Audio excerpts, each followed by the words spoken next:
आज भारतामध्ये सोनं आणि चांदीच्या दरात लक्षणीय वाढ नोंदवली गेली. मल्टी कमोडिटी एक्सचेंज म्हणजेच MCXवर दोन्ही मौल्यवान धातूंमध्ये तेजी नोंदवली गेली.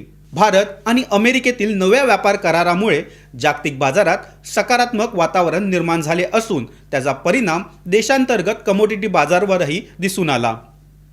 MCXवर सोन्याचा दर हा प्रति 10 ग्राम सुमारे 1,53,000च्या आसपास पोहोचला, तर चांदीचा दर हा प्रति किलो सुमारे 2,65,000 पर्यंत गेला आहे.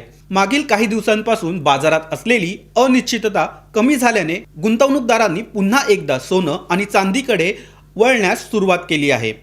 सामान्यतः शेअर बाजार मजबूत असताना गुंतवणूकदार सुरक्षित गुंतवणूक पर्यायापासून दूर राहतात.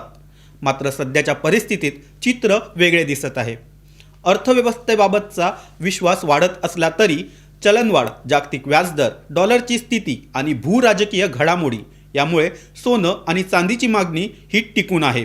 तज्ज्ञांच्या मते सध्याची वाढ ही केवळ आर्थिक किंवा राजकीय बातम्यांमुळे नाही, तर तांत्रिक कारणामुळेही आहे.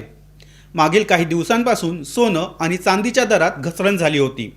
यामुळे कमी दरात खरेदीची संधी साधून अनेक गुंतवणूकदाराने मोठ्या प्रमाणावर व्यवहार केले. याचाच परिणाम म्हणून दर पुन्हा एकदा वरच्या दिशेने गेलेत.